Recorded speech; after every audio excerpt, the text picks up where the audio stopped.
Welcome to the Giga Life.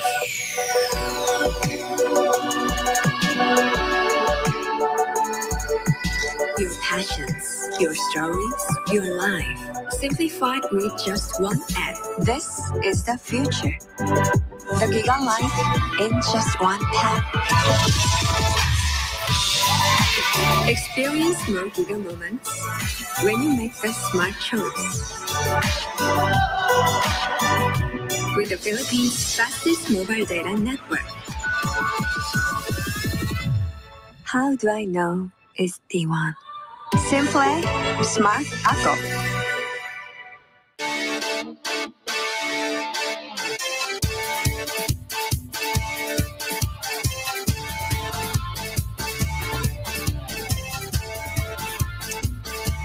Itong nakaraang mga araw, parang makulimlim ho, no? Tuwing umaga, parang hindi natin masyadong nasisilayan. Lalong-lalo na paghapon, naku, nag-uulan. Pero ngayong araw pong ito, ang ganda ng sikat ng araw. Para bang yung sumasabay sa ganda rin po ng balitaan, lalong-lalo na sa mga fans ng PBA. Dahil nag-anunsyo na po na balik na ang PBA o ibabalik na po ang PBA sa July 16. At yan po ang isa sa madaming magandang balita ang ating tatalakayin ngayong araw pong ito sa Power and Play. Magandang umaga po sa inyo lahat. Kamusta po kayo mga kapatid? Sana po ay nasa mabuti kayong kalagayan na ating pong binabalik muli ang inyong paboritong kasama tuwing Sabado ng umaga, ang Power and Play hatid sa inyo ng Big Boss Cement, Big Boss sa Tatag, Big Boss sa Tibay at ng Cherry Loom, ang yerong may aluminum. Maayong aga sa ating po mga kaibigan na nakikinig sa pamamagitan ng Radyo 5, 92.3 News FM dyan po sa Bacolod City. And of course, binabati rin po natin ng isang naimbag na bigat ang ating po mga kasama naman at mga kapatid sa Baguio City na nanonood po sa atin sa 1PH on Signal TV and of course, streaming worldwide. Good morning everyone! Lots of things to get through. Ngayon pong araw na ito, marami po tayo mga magiging panauhin. Mamaya po ating babalikan ang naging performance ng Gilas Pilipinas sa isang napakaganda at malalim na talakayan kasama ni Coach Tab Baldwin, head coach ng Gilas Pilipinas. Mamaya po yan sa ating second hour. Isasama rin din natin po dyan yung mainit na balita tungkol sa mga player na nagnanais pumunta sa ibang bansa. At yan po ay pinangunahan nga ni Terdy Ravena. At ngayon po ay sumunod na ang dalawang magkapatid, yung Gomez de Liano brothers. Sila po ay ating mga kapanayam din mamaya, si Juan at si Javi na ngayon po ay patungo na papuntang pilig ng Japan. Sana po ay ating makakausap din si chef de mission ng Tokyo Olympics, ng Philippine team patungo sa Tokyo Olympics. Pero nag-beg off lang po si Mr. Mariano Nonong Araneta na nakaschedule sana today dahil nagkaroon siya ng konting personal emergency. So atin pong susubukan na makasama uli si Mr. Nonong Araneta next week sabagat malapit na ang Olympics. Mga 2 linggo na lang yan eh. July 23 ang opening ng Tokyo Olympics. Bagamat ito ay magiging kakaibang Olimpiada. So atin po susubukan na makasama next week ang ating chef de mission para i-update po tayo tungkol sa mga balitaang Olimpiada. Pero mamaya po tayo ay makikipagtalakayan sa ating paboritong NBA correspondent, si Homer Saison. At ang ating pag-usapan, hindi lamang ang NBA, kung hindi ang kaganapan po sa PBA at pati na rin kay Manny Pacquiao. Pero of course, sa dami ng ating pinag-uusapan, syempre, kailangan muna natin balikan lahat ng ating mga headlines sa ating Sports Weekly Highlights. Miyerkules, nakakuha na ng go signal mula sa International Volleyball Federation si Calais Mao para maging bahagi ng Team Pilipinas. Bukod kay Mao, si Bienvenido Marañon din ay opisyal nang magbibitbit ng Philippine flag para naman sa larangan ng soccer. Huwebes, inanunsyong hindi na matutuloy ngayong taon ang Vietnam Southeast Asian Games. Sa Nobyembre sana lalaruin ang SEA Games pero ililipat na ito sa 2022 dahil sa pandemya. Gayunman sa ngayon, wala pang eksaktong petsa para sa bagong schedule ng naturang palaro. Huwebes din ng pangalanan ng Philippine Olympic Committee ang flag bearers ng bansa para sa nalalapit na Tokyo Olympics. Sila ay ang pole vaulter na si EJ Obiena at ang judoka na si Kiyomi Watanabe. 19 na atleta ang pambato ng Pilipinas para sa Olympics, pero 6 lang daw ang pwedeng lumahok sa parada. Ito ay bahagi pa rin ng COVID-19 restrictions. Usapang Olympics pa rin, Huwebes din ng inanunsyo ng International Olympic Committee na bawal ang fans o spectators sa lahat ng Olympic venues sa Japan.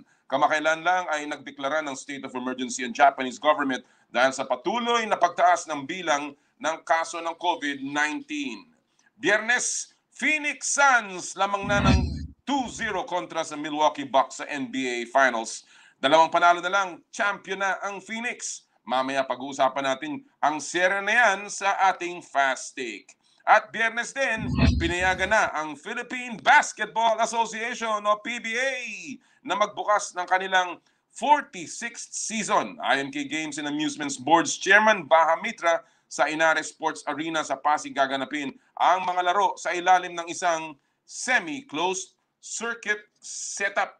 Yan po ang ating mga tampok na mga balita sa ating sports weekly highlights. At siya nga pala patuloy din na ating tinututukan ang mga kaganapan po dyan sa PVL, kung saan alam naman natin magbubukas na rin po yan sa July 17. Meron lang isang maliit na sinok na yung pong natapilok dahil lang F2 Logistics, yung pong cargo movers ay hindi makakalahok at sila po ay nag-beg off dun sa kanilang bubble conference na gaganapin sa Lawag, Ilocos Norte. Sayang pero 10 pa rin pong koponan yan at yan po ay magiging talagang tiyak na napakaganda na labanan. Sana po ay sundan nyo yan, tutukan ang mga laro dito po sa Signal TV. Alright, siyempre tuwing nagsisimula po tayo sa Power and Play, ang ating pong gusto ay maramdaman ang inyong pulso. Kaya po sa araw po ito, dahil nga at konektado na rin sa balita, magsisimula na ang PBA sa July 16 sa Inares, Pasig. Ang ating pupulsuhan po ay tungkol sa PBA. Ngayon po magsisimula na ang inyong paboritong liga. Sino pong team o di kaya ay player ang inyong pinakaabangan o kayo po ay nasasabik na kayong na mapanood? Ulitin po yan, aling PBA team po o sinong PBA player ang nasasabik na kayong mapanood? Kung gusto niyo pong makipagtalakayan sa amin at magbigay ng inyong kuro-kuro, mag-text lamang sa 0908-208-0629. Yan po ang ating hotline. Ulitin ko po yan na nasa screen ninyo. 0908-208-0629. O di kaya ay mag-post ng inyong komentaryo sa Facebook page po ng Power and Play with Noli Iyala, sa 1PH po, o sa Radyo 5. Lahat po yan aming minomonitor at ating pong susubukang basahin maya-maya. Alright mga kaibigan, siyempre, sa pagsisimula ng ating palatuntunan, ang ating paboritong segment, ito po ay ang ating Fast Take, kung saan ang opinyon ng ating mga kapatid sa hanap buhay ang mahalaga. At ngayon po araw na to, mga balik Fast Takers muli, mga magagaling, mahuhusay na manunulat sa dyaryo and of course sa social media. Walang iba kundi ang ating mga kasamang si Luisa Morales ng Philippine Star at si Justin Bacnis ng Tiebreaker Times. Good morning, Luisa and Justin. Morning, Kong. Good morning, Justin. Salamat ulit sa inyong pagsama sa amin. Bago natin puntahan ang ating mga issues ngayong umaga, gusto ko lang, Luisa, tanungin ka. Alam natin na nangyari kay Alex Ayala. Medyo kinapos in the second round. Lamang siya umabot sa All England Club, yung Girls Junior Championship ng Wimbledon. Ano sa tingin mo ang hinaharap ni Alex? Bagamat hindi maganda masyado ang kanya naging resulta, yung ating inaasahang resulta sa Wimbledon. Siguro kung first time niya din po kasi sa Wimbledon. So I think parang syempre nag-a-adjust po ikaw, bagong surface yan. Actually, ang first tournament lang niya is the one before Wimbledon, yung sa Roehampton, So I think unfair naman siguro for Alex na parang nag-expect din tayo ng masyadong malaki sa kanya. Pero yun, I think hindi lang siya napalad, medyo nahirapan lang siya mag-adjust. Pero alam naman natin, every time na you don't win, you learn. So, ganun ang nakuha ni Alex sa Wimbledon Championships. Ika nga, kung hindi daw ikaw papatayin ng iyong karanasan, gagaling ka. Yun ang sabi ni sino man nagsabi noon? Yung artista, yung yung asawa ni Brad Pitt nung araw, Angelina Jolie. What doesn't kill you will only make you better. Justin, isang balitang nakakaiyak. Yung nangyari na naman kay AJ Edu na pagkatapos ng pagkatagal-tagal na panahon ng pagre-rehab nung kanyang kanang tuhod at napagaling na. In fact, na-interview natin dito yan sa Power and Play at sabi niya handang-handa na siya. Ito na naman ang balitang kaliwang tuhod naman ang kanyang na-injure. How big of a setback is this? Hindi lamang para sa kanya, kung hindi para sa Gilas na sana'y inaasahan din itong batang si AJ Edu. Siyempre kung sobrang laking dagok nito for the Gilas program. For me, kasi siyempre ang dami na rin, lahat tayo nag-expect na magiging party siya ng future ng Gilas and then may ganitong setback. But yun nga, siguro ako, nagkikling na lang ako dun sa hope na, yun nga, he's still young. He's just 21. Advanced naman na ang medisina ngayon. So, feeling ko makaka-progress, makaka-improve at makakapag-recover pa rin siya ng maayos. Kahit parehong tuhod na yun na ACL. It's sad, but, positive pa rin po ako na makaka-recover. Yun. Oh, well, sabi nga nila, yung mga Amerikano, di ba? It is what it is. Yung mga sinasabi nila, di ba? But again, sayang talaga. And I certainly hope tama ka, Justin. Very advanced na ngayon ang technology, lalo na sa medisina, and hopefully mapalakas yung tuhod din. Alam mo, siguro dapat magpatawas siya, no? Siguro. Kasi medyo malas eh. Alright, Luisa at saka Justin, nagkakabiroon lang po ha. Alright, alam na ninyo ang rigodo, no? Ang mga rules dito sa ating fast take, ang inyong opinion, ang mahalaga, walang mali, walang tama, bato-bato sa langit, tamaan, huwag magagalit. Ito ang ating unang issue ngayong umagang ito. Alam natin na may 19 na atleta na ang nag-qualify para sa Tokyo Olympics.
Alright mga kaibigan, pasensya na po, humihingi tayo ng pamanhin. Again, work from home problems. Pero balik ulit tayo sa ating fast take. Kasama pa rin po natin si Luisa Morales at si Justin Bacnis. Pasensya na mga katoto, talagang alam nyo, talagang pagka live ang show nyo, ganyan talaga nangyayari. Alright, let's go immediately to our fast take issue of the morning. Sabi ko nga, 11 ang ating delegado patungong Tokyo Olympics at marami dyan binibilang na malakas na contender sa kanilang mga events nila, sa mga sports nila. Kasama na dyan, of course, si Heidelin, ang silver medalist sa Rio, and of course, si EJ Obiena, Carlos Yulo, ang ating world champion sa gymnastics, and all of our boxers, including ang ating skateboarder, si Marjeline Didal. So, ang tanong, sa ating unang fast take, kakayanin kaya ng Pilipinas na manalo ng higit sa isang Olympic gold medal sa Tokyo? I'll begin with you, Luisa. 1 minute, please. Go! Yan. Sa tingin ko po, Commissioner, no, yung mga expectations na ganito dito sa mga delegation natin, merong logic no, kung bakit po ganun kataas at ina-expect nga natin itong marami tayong pwedeng maiuwing medalya. Kasi considering po na meron tayong mga world champion, katulad po ni Caloyulo at ni Nesty Petesio na kapag naipakita na nila po na kaya nilang makipagsabayan sa mga pinakamagaling sa mundo at manalo ng gold. At meron rin naman tayong mga sobrang consistent na mga performers, katulad na lang ni EJ Obiena, nakita naman po natin ilang podium finish po siya, tsaka mga kasing caliber ni Yumir Marshall at na veteran po na si Heidelin Diaz. Kumbaga po, siguro sa akin ay hindi malayo na mangyayari ito. Hindi man gold, marami tayo sigurong medalya na maiuwi at syempre pinagdadasal ito ng bawat Pilipino. At ito rin, siguro naman ang pangarap ng bawat atleta natin papuntang Tokyo. Wala naman pupunta na ayaw manalo ng medalya. Exactly. And of course, sayang at walang mga Pilipino makakapag-cheer dyan dahil bawal ang spectators. Pero siyempre, kahit pa paano sa ating mga telebisyon ay ating mapapanood dyan. Justin, same question. Kakayanin kaya ng Pilipinas na manalo ng higit sa isang Olympic gold medal? Bagamat hindi pa tayo nananalo sa kasaysayan ng Olimpiada ng kahit isang gold medal. At kaya sa Tokyo. You have 1 minute, Justin. Go! Definitely, kayang-kaya po yan. Sa akin lang. Tingin ko rin po, ang best chance po natin, if gold medal po talaga ang usapan, ay sa gymnastics with Kaloy Yulo and then golf with Yuka Saso. Si Kaloy po kasi napatunayan na niya na kanya ang floor exercise. Remember, before winning gold in the 2019 SEA Games, he ruled the floor exercise nung World Championships months prior. On the other hand, Yuka, last month, naging kauna-unahang Pilipino lang naman siya to win a golf major after ruling the US Women's Open. And tingin ko rin po, baka mas malakas yung field doon sa US Open kesa sa Olympics dahil di po ba naging limitado po ang golfer per country na nag-qualify? I think sa maximum 4 per country ang nakapasok lang po. Pero syempre hindi po natin pwedeng kalimutan yung ibang events. Andyan po of course weightlifting with Heidelin Diaz, pati na rin po yung boxing natin with Nesty, Yumir, Irish and Carlo. And of course, pole vault with EJ. So malaking chance natin na makaginto talaga ng marami or dalawa. I'm all with you. Talagang ako umaasa na makakakuha tayo ng medalya. I'm very sure makakakuha tayo ng medalya. Now, a gold medal, that's another matter. Sabi nga ni EJ Obiena, ang daming factors para manalo ng isang gintong medalya. Even in gymnastics for that matter, kung masama ang gising ng husgado, talagang ng hurado, diba? Napakahirap din.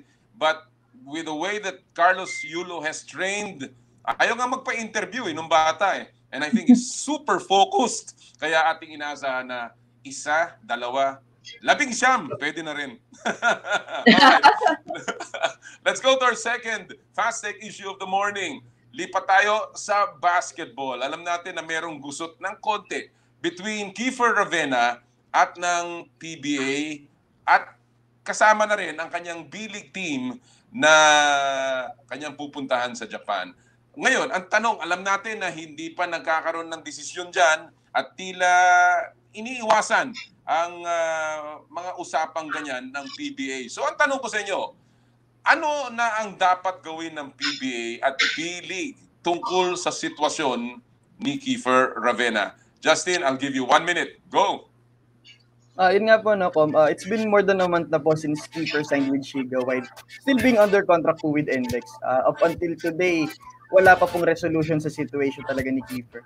But sabi naman po ni PBA noon, ang NLEX din naman po at ang Shiga nag-uusap na rin po. Si Kiefer naman po is doing his due diligence as a member of NLEX by still attending their practices. So para sa akin po, all 5 parties are doing the right steps as of the moment, but both the PBA and the B-League have to be more active na. Dahil una po magsisimula na yung PBA next week, habang malapit na rin po magsimula ang training camps ng teams po sa B-League. At the end of the day, if the two leagues can't find the middle ground, tingin ko po maapektuhan po una-una yung performance ng NLEX sa PBA dahil distracted ng team, pati na rin po si Keith, and syempre pati na rin po yung build-up ng Shiga since ina-expect po nila na makasama nila ang isang angat na point guard sa Asia. Ang nakakapagtaka, of course, at patuloy na ating tinatanong, ay naka-line up pa rin si Kiefer doon sa Shiga. At in fact, sila ang opening day game, kalaban ng kanyang kapatid na si Thirdy Ravenna sa Rio Phoenix. Kaya talaga nakakapagtaka itong sitwasyon na to. So, Luisa, same issue. Ano na ang dapat gawin ng PBA at B-League tungkol sa sitwasyon ni Kiefer Ravenna? 1 minute, go! Yan. Siguro kung ano lang, no, parang medyo piggyback lang tayo sa sinabi ni Justin na baga dapat maging mas active na po yung B-League at PBA na sa pag-uusap nila. Kasi siguro po maganda na sila po talaga ang nag-uusap, ano, kasi ito yung sila talaga yung major stakeholders po dito at sa tingin ko naman po ito ay magiging makakatulong po sa pag-adapt din ng PBA sa changing times kasi siguro po, di ba, ang dami naman na po nating mga players na mukhang very interested to play in the B-League and hindi lang sa B-League kundi other overseas leagues. And syempre gusto pa rin natin itong mga players po na to na eventually mauuwi din po sila sa PBA. So sa tingin ko po yung ganitong klaseng mga yung mga situation mangyayari din po in the near future, and I think this would be a good learning curve. Nakikita nga po natin sila Thirdy at yung mga Gomez Daliano brothers. So hindi po yan si Kiefer lang So kumbaga dapat maging maganda itong start ng relationship between PBA and other leagues po. Well, I agree with you. Alam nyo, parang sana hindi na mauwi ito sa masama yung hindi magandang ayusan, no? Alam natin na medyo nagkaroon ng konting hidwaan dun sa meeting ng PBA board at hindi rin, of course, maganda itong nangyayari ito between two leagues, no? Para bang ito yung nagpunta ka sa buffet, yung buffet, although bawal ngayon yan na isinusubo mo na yung pagkain. Tapos yung may nakita kang mas masarap o yung mas gusto mo o yung parang nakakatakam, lilipat ka doon sa kabila at susubo mo yun. Hindi mo malaman kung anong kakainin mo. Sana lang walang mabilaukan dito sa sitwasyon na ito. Alright, let's go to our third and final pick of the morning. Lipat tayo sa NBA kung saan lamang na ang Phoenix Suns 2-0 against the Milwaukee Bucks, holding serve nga sa kanilang home court. So ang tanong, makakabalik pa kaya o makaka-bounce back pa kaya ang Milwaukee Bucks sa NBA Final Series kontra Phoenix Suns? Luisa, 1 minute please. Go! Siguro kung di ba, on paper po parang dapat very competitive yung series na ito. Sabihin natin, underdog sila to have reached the finals in the first place, pero lahat na overcome nila no? Para makarating dun sa stage na yon. Pero mukhang ang Bucks kasi medyo po ngayon nahihirapan na maghanap ng kumbaga supporting up kay Giannis sa pag-produce ng opensa.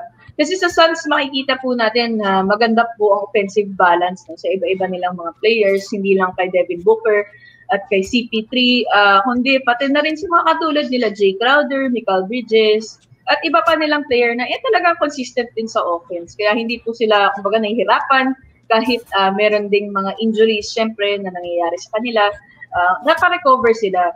Siguro kung wala pong magbabago sa co-stars ni Giannis katulad ni Chris Middleton at Drew Holiday, mahirapan na silang makabalik sa serye na ito. Pero sa tingin ko po, kung makapaglaro sila ng katulad kung paano naglaro sila ng regular season at ng unang playoffs, magiging exciting po ito. Kagandaan ng NBA, may tinatawag na home court. Kaya kahit papano, sana makatulong ang pagbabalik ng Game 3 sa home court ng Milwaukee sa Wisconsin. Alright, Justin, same issue. Makakabalik pa kaya o makaka-bounce back pa kaya ang Milwaukee Bucks laban sa Phoenix Suns? 1 minute, go! Sa akin parang similar lang din nung take ni Luisa, no? Sa akin kung kaya pa, but if Milwaukee really wants to bounce back, it shouldn't be all Giannis Antetokounmpo. Sure, it was great to see him play like a two-time MVP in Game 2. He had 42 and 12, but fortunately, all that went for naught dahil kulang po yung suportang kanyang natanggap. That is in stark contrast to how Phoenix has been playing. I agree with what Shaquille O'Neal offered about the Suns. They're playing exceptional. That's because aside from their stars in Chris Paul, Devin Booker, and DeAndre Ayton, meron pang ibang maasahan like Jay Crowder, Cameron Payne, Michael Bridges, to name a few. His teammates, ni Giannis, particularly Chris Middleton and Jrue Holiday, they have to deliver. Yesterday, they combined to shoot just 12 of 37 from the field. And we need to see the Chris and the Jrue that helped the Bucks beat Miami, Brooklyn, and Atlanta on the way to the finals. Otherwise, Milwaukee will only waste itong miraculous recovery ni Giannis from a hyperextended lead. Well, I said I thought it will be the Bucks, although my heart is with the Suns. Pero tila talagang napakaganda paghahanda. So far, to me, it's been a coaching brilliance mula kay Monty Williams. And ang akin lang sanang inaasahan, gumanda lang dahil ang napalitaan natin, ang ratings ng NBA ay mas mababa lately doon sa mga nakaraang NBA Finals. Except for the bubble, mas mababa sila noong 2019 at sa 2018 kung saan naglaban ng Toronto at saka ang Golden State, and of course noong 2018 kung saan naglaban din ang Cavs at saka ang Golden State. So talagang sana lang gumanda ang series ito at wala nang magkaroon ng injury pa. Alright, again, it's been an entertaining morning, Luisa at saka Justine. Maraming salamat and tuloy-tuloy tayong tututok sa mga balitang palakasan. Thank you so much for joining us sa Fast Take. Thank you po. Good morning, Tom and Justin. Yan po mga kaibigan ng ating mga kaibigan, sila Luisa Morales ng Philippine Star at si Justin Bacnis ng Tiebreaker Times. Again, mga matatapang at very well-researched na mga takes sa ating Fast Take. At this point mga kaibigan, bago tayo magpatuloy, ipasok muna lang natin at balikan muna natin ang ilang mga kaganapan this week in sports history. July 10, 1989 o 32 years ago matapos ang isa sa na namang disappointing playoff exit, nagpalit ng head coach ang Chicago Bulls. Sino ang pinila nila? Ang kanilang assistant coach lang naman na si Phil Jackson. Pinomote nila si Jackson para maging head coach at palitan si Doug Collins. Bakit ito mahalaga? Si Jackson lang naman ang arkitekto ng 6 na kampyonato ng Chicago Bulls noong 1990s. Siyempre, si Michael Jordan ang star ng koponan kasama si Scottie Pippen. Pero noong panahon din yan, pinatunayan ni Jackson ang kanyang husay sa pagkukoach. Phil Jackson becomes head coach of the Chicago Bulls this week in sports history. Grabe yan. And of course, alam natin na nangyari kay Phil Jackson after Chicago Bulls. Dumiretso siya sa Los Angeles Lakers at sangkaterba din ng mga kampyonato ang kanyang nakuha. That is a very significant appointment nung panahon na yon ni Phil Jackson. Alright, before we continue, isang paalala po sa ating mga kaibigan mula sa SMART. Puso Pilipinas is a movement to celebrate the Filipino athlete powered by SMART. Follow them on Facebook, Instagram, Twitter, and YouTube. Get a chance to win exclusive Puso Pilipinas merch by sharing their Facebook page in your social media accounts with hashtag Puso Pilipinas. The Giga Life app is the latest mobile app from Smart that lets you discover and enjoy your passions with the different Giga promos.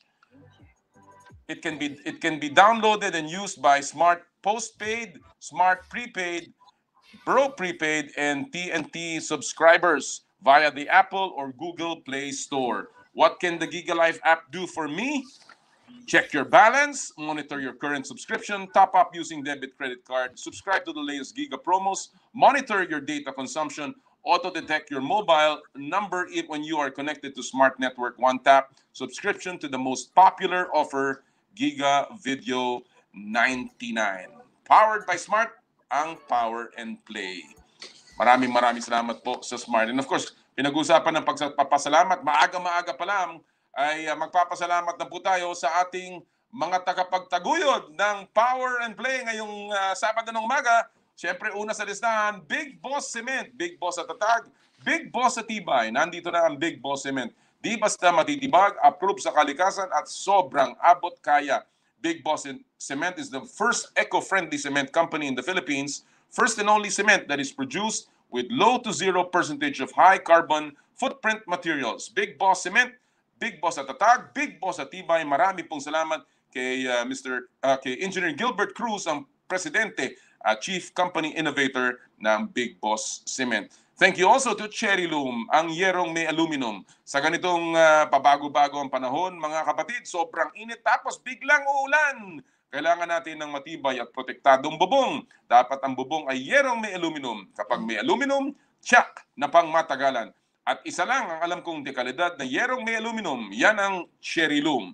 Tibay protektado sa pang matagalang yero. Cherry Loom, ang yerong may aluminum. Thank you so much kay paring Elmer Ngo ng Cherry Loom. Kasama rin po natin ang Elms Resto Bar Group.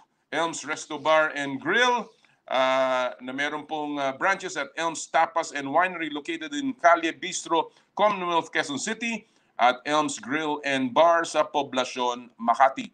Pwede po nyo pong tawagan ang kanilang mobile number 0977-157-0499 o 0966-854-4048 or visit their FB and IG pages at Elms Resto Bar Group for reservations and inquiries. Maraming salamat kay Miss Malu Yambao ng Elms Resto Bar Group.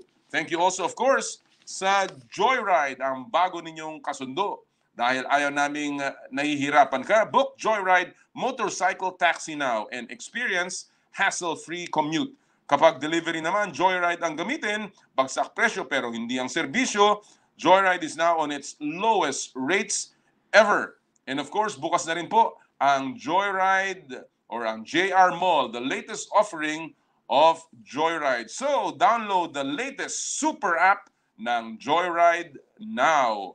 Marami din po salamat, of course, sa Makilich Professional, your School of Makeup Artistry, the official makeup of Power and Play. At, of course, marami po salamat sa Skin, your face and body anti-aging center, with branches at Wilson Street sa San Juan City at Alabang Town Center, Muntinlupa City. We provide in-the-bud tissue regeneration procedure, mesotherapy, Maximus Tri-Lipo, and many more to take care of your body needs. Para po sa inyong inquiries, tumawag lamang sa 0917-890-1640 o 0977-809-8886. Hanapin lang po ninyo si Doc Richie Sarmiento at si Doc G. Sarmiento ng Skin. And of course, marami din po salamat sa Presiderm.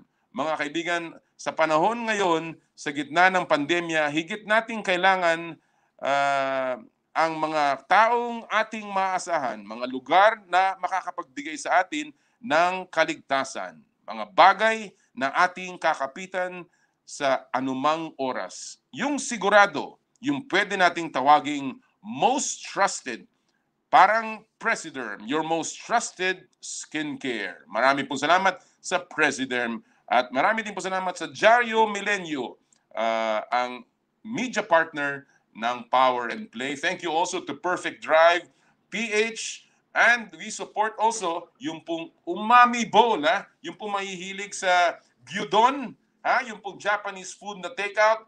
Puntahan lang niyo po ang IG page ng Umami Bowl, the best gyudon bowls in Metro Manila.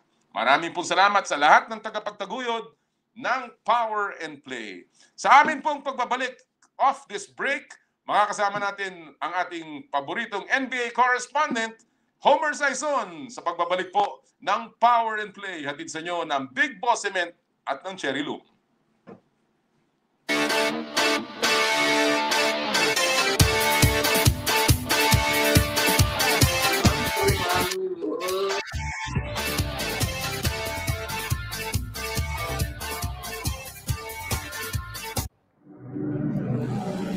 Welcome to the Giga Life.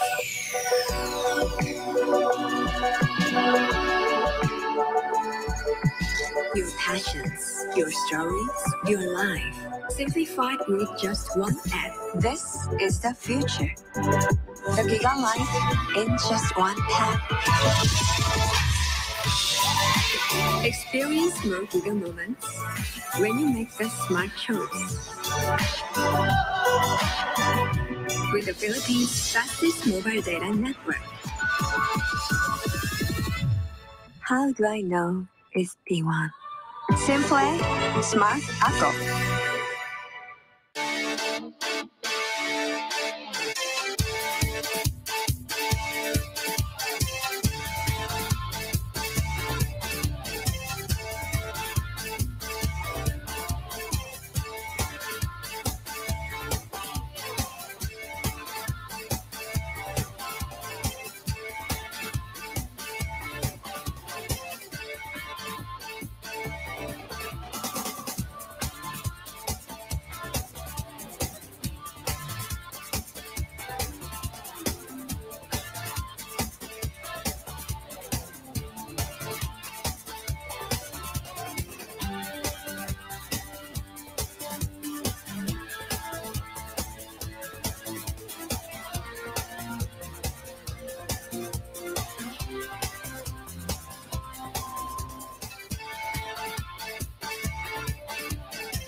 Welcome to the Giga Life.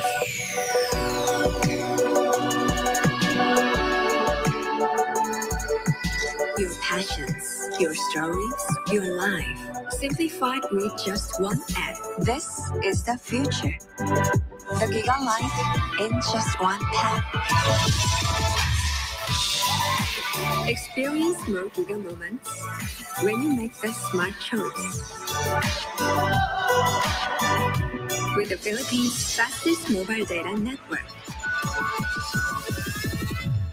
How do I know it's T1? Simple, smart, ako.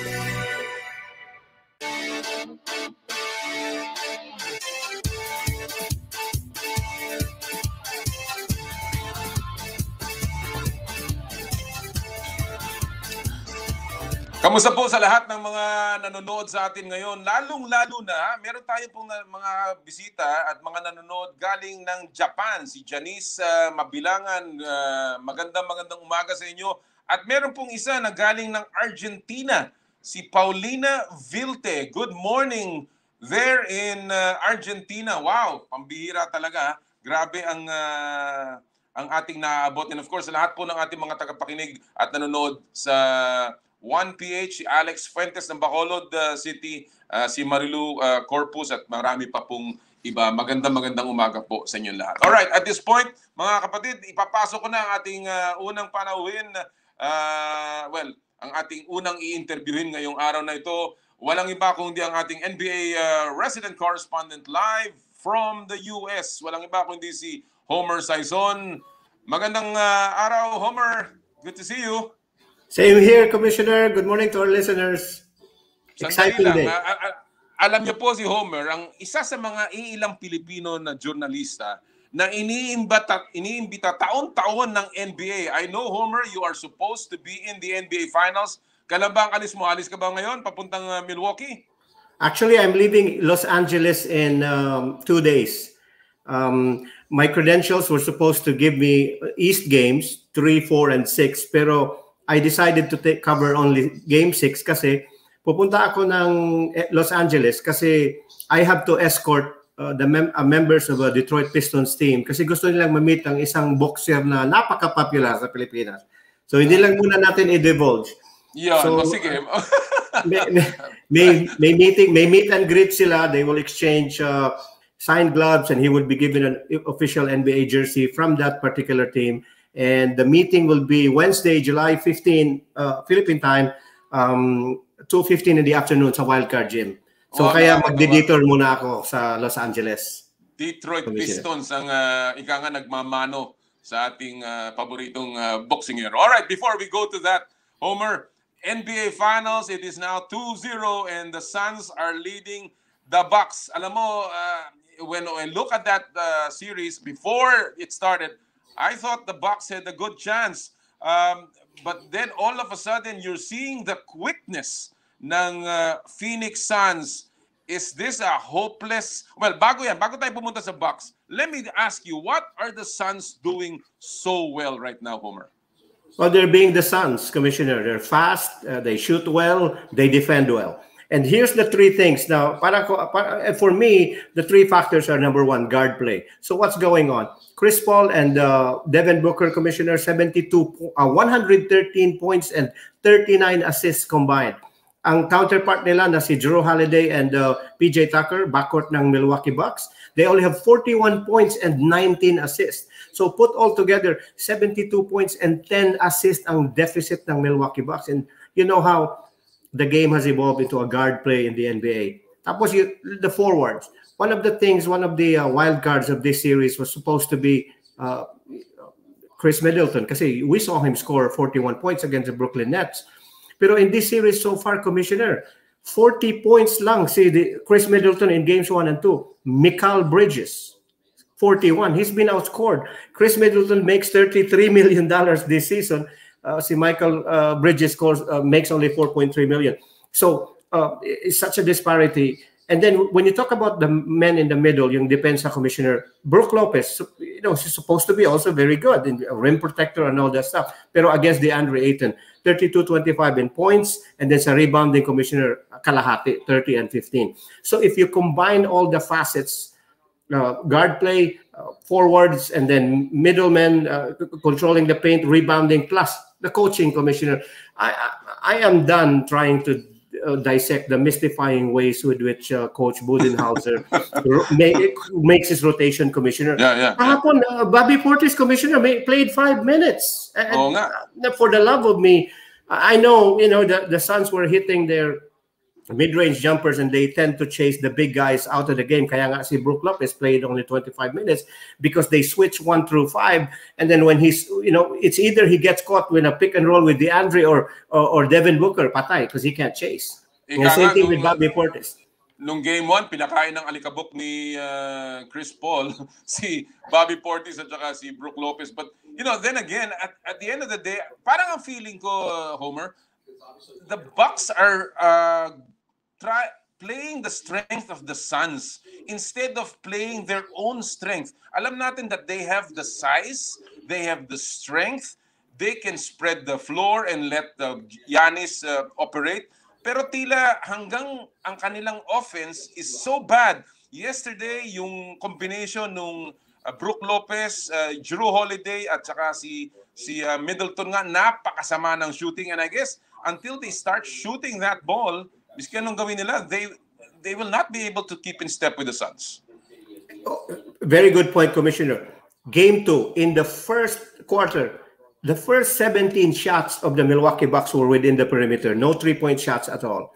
But then, like you said, they played into, when they started playing uphill, yung naghahabol na, then you try to chase it, and then they play into the hands of the Phoenix Suns because now they do the same pace. They shoot as many threes when they're behind, and they just can't outshoot the Phoenix Suns, Commissioner. They have 4 guys yesterday totaling 81 points, and whereas the Milwaukee Bucks, if you had asked me, or if you had told me before the series began, ang injured ay si Giannis Antetokounmpo, I would think that, nagsinungaling ka, because it appears right now na si Chris Middleton at Jrue Holiday yung injured.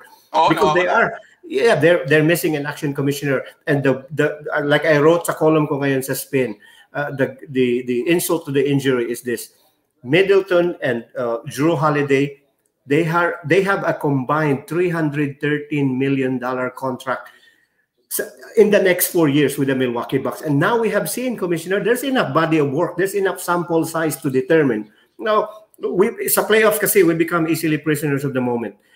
That's why sabi ng mga NBA players, never too high, never too low. Because you never know what happens next. But 2 games for me is sufficient evidence to say Chris Middleton and Jrue Holiday, at least in this series, Commissioner, did not live up to the moment. Kaya nga, Go ahead. So many ifs in this series, of course. Even before the season started, Bogdan Bogdanovic was supposed to go to the Milwaukee Bucks, hindi natuloy. And that would have been a huge factor, of course, with the shooting ni Bogdan na pinakita niya nung Atlanta series, of course. But then again, is this over? Is this series over? I read in your column that there are only 4 teams in NBA history that has ever come back from a 0-2 deficit. So, ang ibig ba sabihin nito, yung mga Milwaukee Bucks fans, dapat nang magluksa? Yes, they should begin today, because tomorrow they have another day off, but Wednesday, Sunday. Here's the thing: I think pride will take over in Game 3, and the Milwaukee Bucks will come there with the fury, the intensity of 1,000 Suns. But then in Game 4, Commissioner, that the shooting touch, kasi itong Phoenix Suns, Commissioner, as we have seen in the playoffs, their game travels well. Hindi naman to team na pag narinig na sa road, nag-iiba na. Nawawala. Oh. We've seen them. They won 2 times at Staples Center, 2 times in Denver, 2 times at the LA Clippers at Staples Center. So this team plays well on the road. And the idea na mas experience ang Milwaukee Bucks because they have somehow the injuries that they have. What I mean is the emotional injury that they have gone through the past 2 years na hindi nga best record sila tapos matalo sa playoffs early rounds. Somehow they say mas battle tested, but look at the Phoenix Suns. Chris Paul, 16 years in the NBA. Jay Crowder, been to the NBA Finals last year. Torrey Craig with the Denver Nuggets playing the Lakers in the bubble. This team is so good, Commissioner. They don't wilt under the pressure, and that's why I say, so sa program mo, Commissioner, palagi ako mali.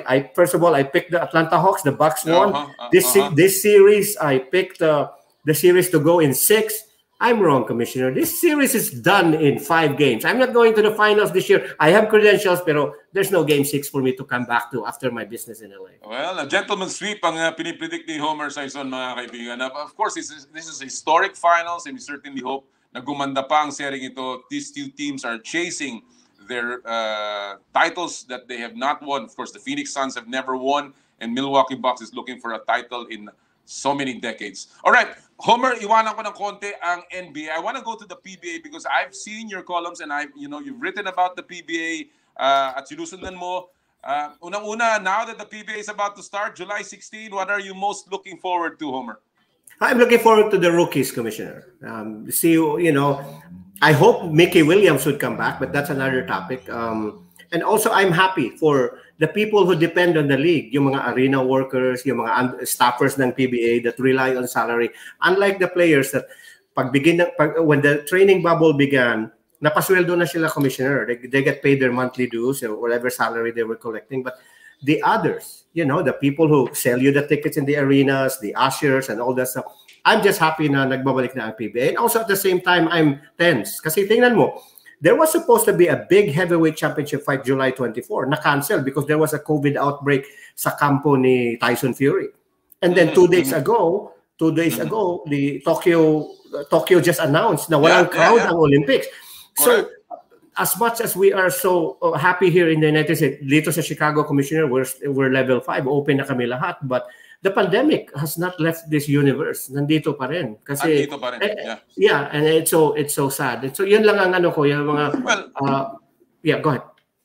It couldn't have come at a better time. Actually, yung opening ng PBA July 16, hindi lamang for for this country dahil marami tayong mga kababayan na talagang lungkot na nangungulila sa mga laro sa basketball court. Pero also for the PBA dahil ang PBA tila in the last few weeks, in the last few months, have been bogged down by controversy. Alam natin ang mga problemang pinagdaraanan nila. And of course, yung nangyari sa Kiefer Ravena case, which up to now, tila ayaw desisyonan ng PBA, Homer. So, do you think that, this is, unang-una, it was good timing na bumalik sila, but is it more important that they start looking at those controversies and start maybe cleaning house? Ideally, Commissioner, the first thing they teach you in journalism school is, if you're a writer, you don't want to be a part of the story. So if you're an organization, your product has to be the only show, not the side show. Ngayon, sideshow na lang ang PBA because people are talking about the draft eligibility rules. Mickey Williams not agreeing with TNT, seems to be unhappy with, the deal that's been given to him. And then you have Kiefer Rabena. So, ito yung ano ko. The most common sentiment sa mga fans about the Kiefer Ravena issue is that may kontrata daw, may live contract. And nobody disputes that. But here's the thing. Contracts and rules and agreements are agreed into, this better than me, Commissioner, as a lawyer. But here's my understanding. Yung mga tao nag-enter into contract because for the purpose of trying to protect the interests and to prevent injury or harm to the participating parties in said agreement. Pero agreements are sometimes broken, breached, amended. That's just a fact of life. Tingnan mo, Sharon at Gabby and Sharon, wala na. Aljon Abrenica and Kylie Padilla, parang medyo may fracture na. But the idea is this. The point here is, Commissioner, when you break an agreement, there is a term in law that says you can break it as long as you make the parties whole. Kasi nabasag, so you make it whole. That's the legal parlance. You make it whole. So how do this make this whole? So if you're Kiefer Rabena, then you buy out NLEX. You buy out NLEX para yung money na makita nila for the buyout you made would allow them to pursue the talent to fill the void that you have left. What do you do to the PBA to make it whole? You pay a hefty, reasonable fine. That way, the PBA saves face, and then the PBA can also say, we won because we gave him a fine, we gave him an example, we made it as a deterrent sa sunod ng mga player na gustong mag-break sa kontrata nila. And then, how do you make Kiefer Ravena whole? You give him his freedom, the pursuit of happiness, wanting to play overseas, to represent red, white, and Ateneo blue. So everybody, in law, this is called win-win. This is what the mediators and the arbitrators say, a win-win situation. But as you know, Commissioner, the PBA seems to have the self-esteem of a 13-year-old freckled teenager. So para silang, ayaw mo na sa amin, ha? Ayaw mo na sa amin. Di kita. If not us, wala rin. So I think that's very childish, Commissioner.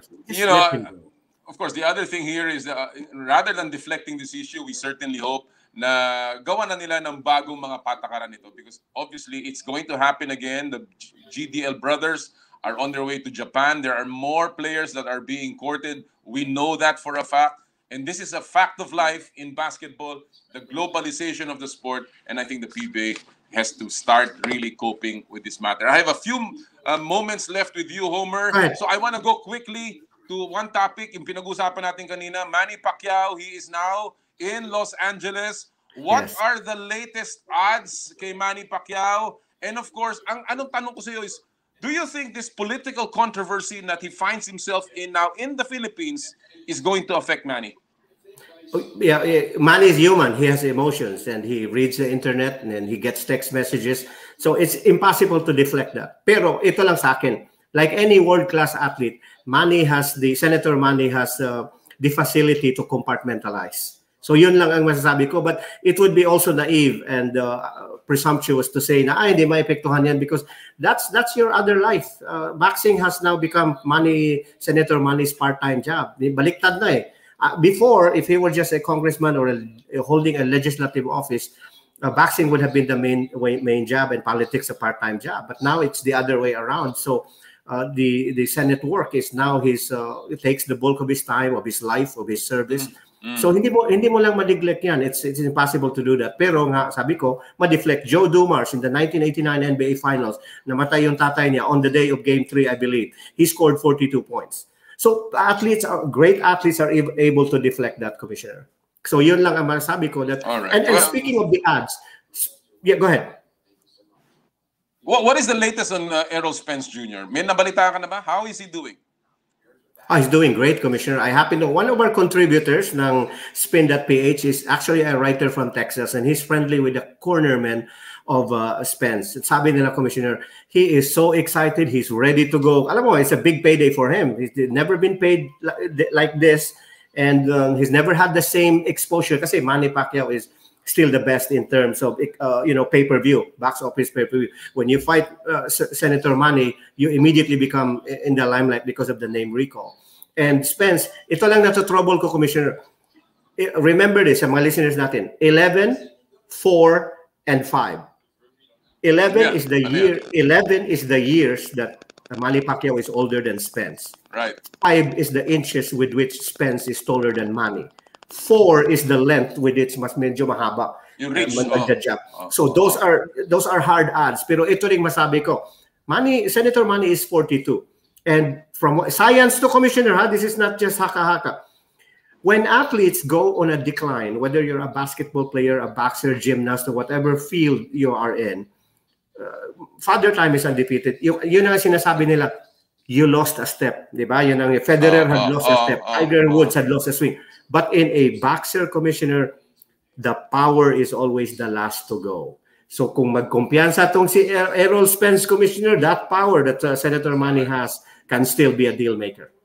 All right. Well, aabangan natin yan. We will continue to focus. Alam natin na ikaw, Homer, nakatuto ka rin sa laban na yan na magaganap po sa August 21. Homer, thank you so much. We will keep in touch. Again, congratulations and we hope to see you very soon kasama ni Senator Manny Pacquiao. Maraming salamat.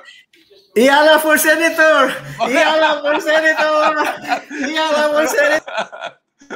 Maraming salamat mga kaibigan, si Homer Saison, ang ating resident NBA correspondent mula po sa Chicago, Illinois. Alright, at this point mga kaibigan, gusto ko lang basahin yung ilang pong komentaryo sa ating Pulso ng Bayan. Na dami na pong nagbibigay ng kanilang mga komentaryo. Ang dami-dami na po sa Twitter. Sabi ni Fortades, Big Game. Ang ating tanong po ito, alin PBA team o sinong PBA player ang inyong kinasasabikan na mapanood sa pagbabalik ng PBA? Sabi ni Fortades, Big Game James Yap. Sabi naman ni George Ryan, Road to Grand Slam ni Mark Kagiwa. Sabi din ni I.M. Pinoy Me, Hinebra and Stan Hardinger. Si Mark Alday, sabi niya, Alaska. Si Mark Suba, TNT, and Mikey Williams. Meron naman iba nagsasabi, Jeff Plazo, honestly, wala na po. I used to watch, root for SMB, pero the nature of the PBA nowadays, I watch elsewhere, etc., etc. Si Hill Gabriel Northport, diba? Si Pinoy ako, the female coach of Tropang Giga. Meron ba? Hindi ko nabalitaan niya. Siguro, Gab, tingnan natin kung makukuha natin yan. Female coach. Si Pucci Boy, Calvin Abueva, ang kanyang gustong mapanood. Mula naman kay sa ating mga Facebook, si Nep Samson, good morning po. Wala pa pong balance ang PBA. Puno ng mayayamang team ang malakas, pera-pera na lang. Naku, talagang medyo mainit ang ulo. Mula kay Jimboy Ortiz Bakirin, ang gustong-gusto ko pa manood sa PBA ay ang Northport Batampier. Ang player na gusto ko pong mapanood si Jamie Malonzo. Mga rookie. Good luck Team Northport sa darating na PBA. Mula kay Mundas Joher, San Miguel Beerman, ang dami pa nito. Isa pa, si Canal Vasan.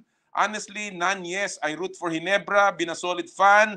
But the last few years, I found myself watching Hinebra games like a zombie.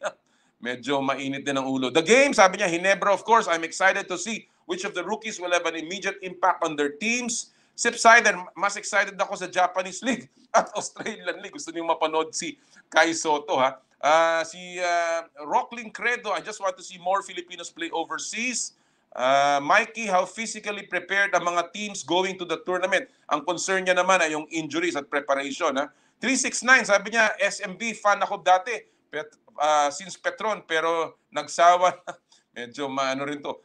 Rico, Coach Chot's come back to TNT, C-Stan on GSM, and how would SMB look like once JMF? Si Junmar Fajardo is back. Marami pa pong mga komentaryo and we hope that we can read more of your comments and opinions mamaya po sa Power and Play. All right, we will take a quick break.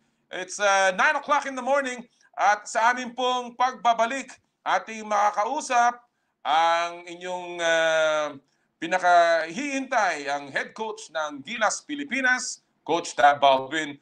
Ito po ang Power and Play, hatid sa inyo ng Big Boss Cement at ng Cherry Dome.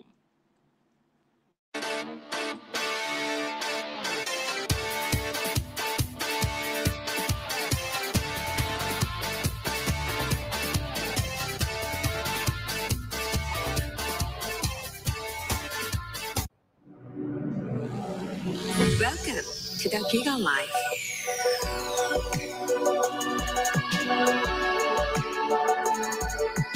Your passions, your stories, your life, simplified with just one app. This is the future. The Giga Life in just one tap. Experience more Giga moments when you make the smart choice. With the Philippines' fastest mobile data network. How do I know it's D1? Simple, smart ako.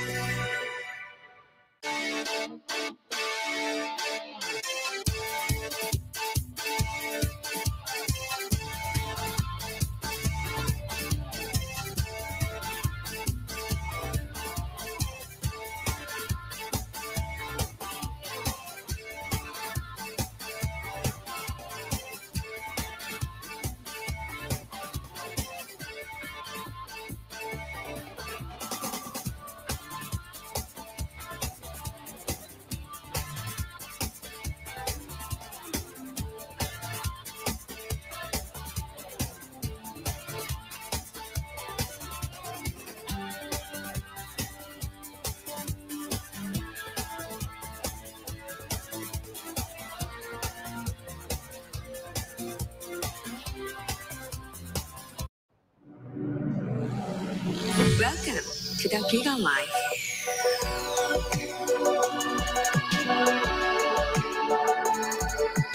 Your passions, your stories, your life, simplified with just one app. This is the future. The Giga Life in just one tap.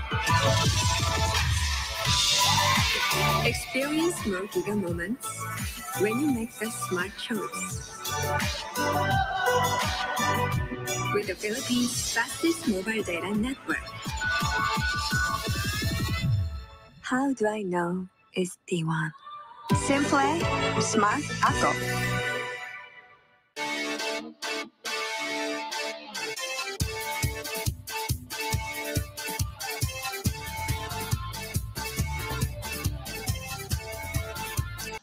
Alright mga kaibigan, gusto ko lang pong kamustahin ang aking kapatid na si Mrs. Sari Cruz. Get well soon, Sar. I hope you feel better.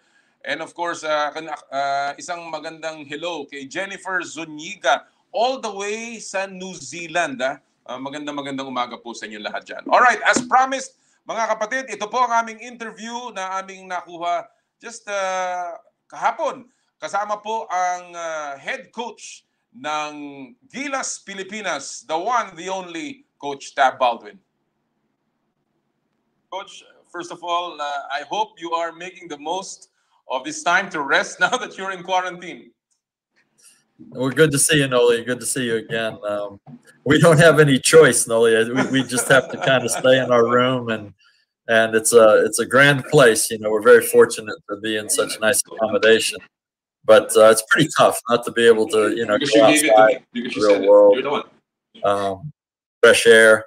Right. And I don't enjoy it because we've been in a bubble training for so long as well. But, you know, it's just... Exactly. You know, I was just about to say that, you know, since January, then, you got out and then you went back into a bubble to prepare for the qualifiers. You were in the bubble during the qualifiers. And of course, it's been a hell of a stretch, maybe the 2 weeks or so in the qualifiers all the way to Belgrade.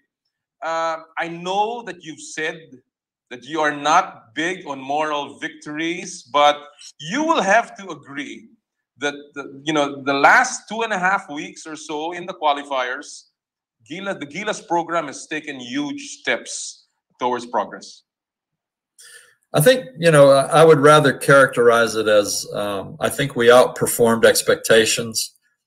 And we certainly made progress. But I think a lot of our progress, contrary to what many people might think, I think a lot of our progress is probably mental rather than actual.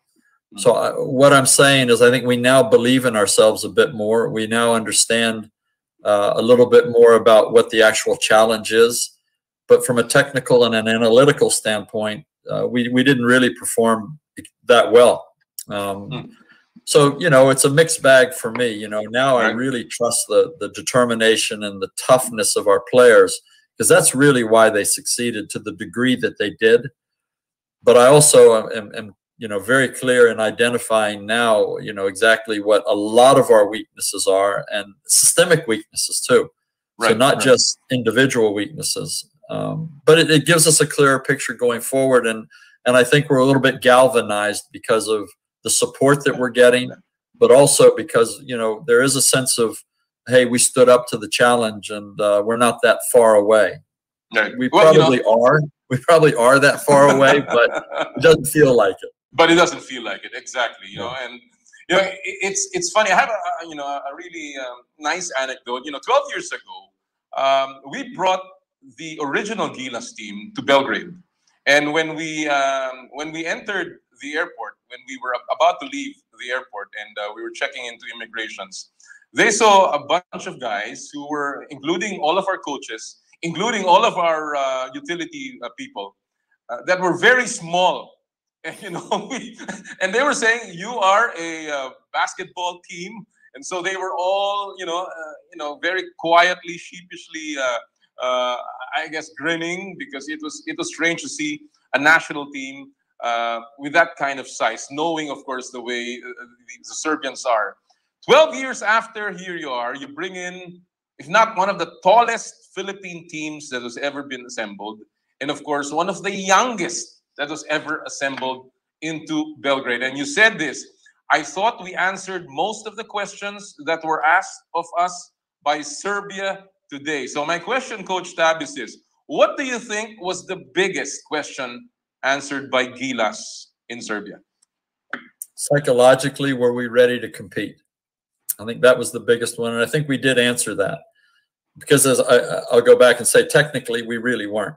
And, you know, the analytics have shown us that we didn't do a great job. But psychologically, and I'm talking about not collectively now, I'm talking about player after player after player, they went out there with a mindset that, you know, there was something to prove, and they were going to do whatever it took to prove that. And I was really proud of that, because it would have been easy to, with the weight of expectation and the weight of doubt that existed around the team going into that level, it would have been easy to just concede before the game even started. But as everybody saw, they didn't. Should people stop questioning whether this team is worth carrying the colors of the Philippines? No, you know, I think that every team has to be under scrutiny of its fans, of its management, of its coaching staff. I think that's one of the things that keeps the fire burning. You know, it keeps everybody on their toes, is to understand that, you know, the age-old saying that playing for your national team is a privilege. It's not a right. And you have to prove every time you pull your uniform on that you deserve to have that uniform. And that only comes with a lot of sweat and sometimes some blood too. So, you know, I think that a lot of the questioning is not merited. A lot of the questioning is uneducated, but at the same time, it's that very questioning that sort of keeps us on our toes, because we know that whoever comes along and asks the right questions, we have to be able to answer those. Many people were very impressed by your taking accountability for the team's performance. You know, writers have said that, you know, in the past there was a lot of excuses thrown out, but you came out really strong and took, you know, accountability for the performance of Gilas. And I don't want to, you know, go through each and every game that you went through. We know you played very well against Serbia, but we got blown out by the Dominican Republic. And you only said three things. You said we were outplayed, outcoached, outfought. So let me just go to those three key words that you mentioned, Coach Tab. Now, let's go one by one. When you say outplayed, was this an issue about maturity of the team? That's probably fair, you know, to some degree, because when you say outplayed, you're really talking about performance standards. And I think that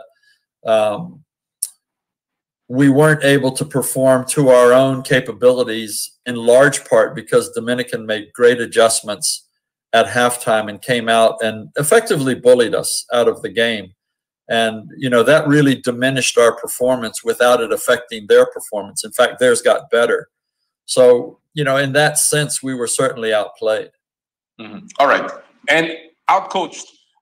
You know, some people are saying that perhaps we prepared more for Serbia when we should have prepared a little more for Dominican Republic. Is that fair, Coach Tab? It's certainly fair to say that we prepared more for Serbia, because we didn't prepare at all for Dominican until after the Serbia game. And a lot of people, you know, will be Monday morning quarterbacks, and, you know, but I've been in these tournaments throughout my life a lot, throughout my professional career a lot. And I really believe and understand that you take the game that's in front of you and you worry about that game. You don't worry about the next game, because no sooner do you do that then you give away an opportunity, as we had with Serbia, you know, to get a win. But I would agree with the assessment that, in the sense that I preach preparation. And I think that when you play a game and clearly the opponent's preparation, forget the excuses that they had a day to prepare and a day of rest and all of that. Forget all of that. That's tournament play. Right. You have to do the job that's in front of you, and they were better prepared. So in that sense, we were outcoached. All right. And do you think that, you know, if we had prepared more for Dominican Republic, because knowing that we just needed one win to move on, would it be fair to say that, you know, we could have had a better chance against Dominican Republic the way that team played? You know, if I don't know if Dwight Ramos played, if we had done a better job in our backcourt defending the three guys that we knew were their danger men. You could even go so far as to say if we had different personnel there in that situation. Right. But of course, if we had different personnel in that game, would we have played as well in the Serbia game? Mm-hmm. So, you know, these if questions, they have no merit for me, because the only thing that has merit for me is the 12 guys that we took had to do the job, and we had to prepare them to do the job. And that didn't happen. And so we can look at the whys and break it down and fix it going forward. And of course, the last word that you said was we were outfought. Was this a function of fatigue?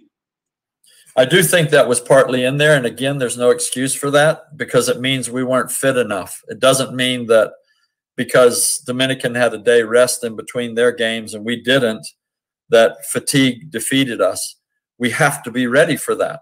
We have to eliminate that as a potential excuse, so that when the end game ends, we only have one thing to say: we were better than them, or they were better than us. And we don't talk about these extraneous issues, which we should make sure that they aren't there when we walk out on the court to play.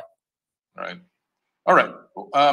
You mentioned that, you know, after that loss, and of course, after all of the experiences that the team went through, that you head home with lessons in your pockets.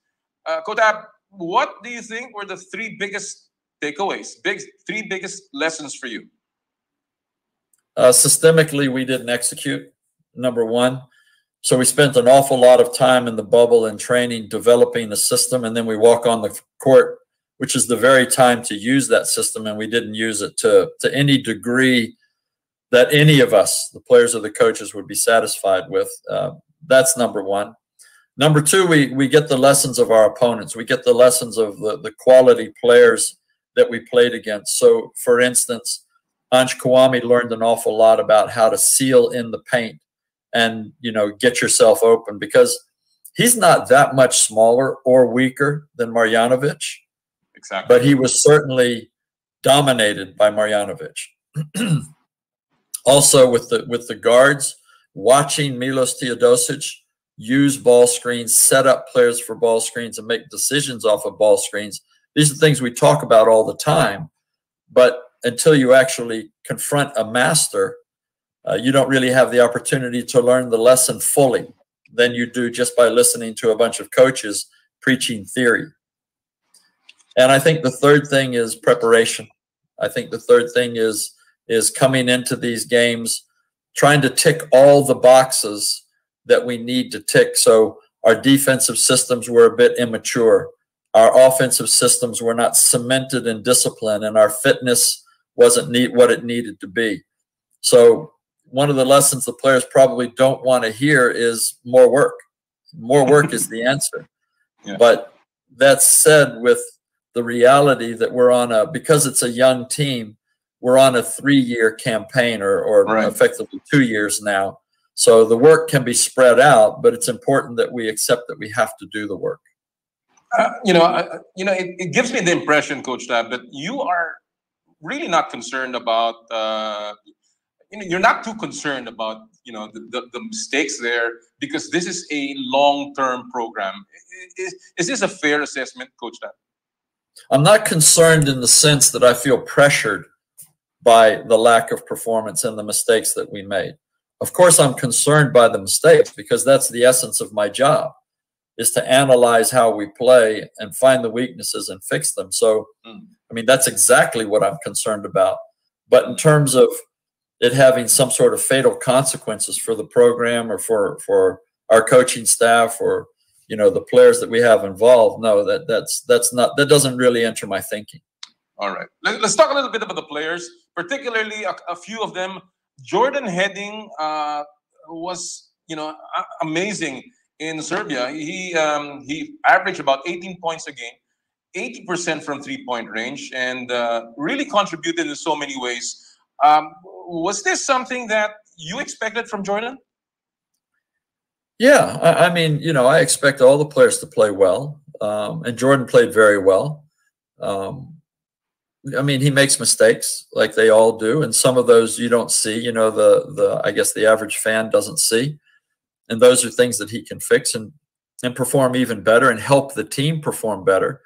But I think from a passing the eye test stance, he performed extremely well.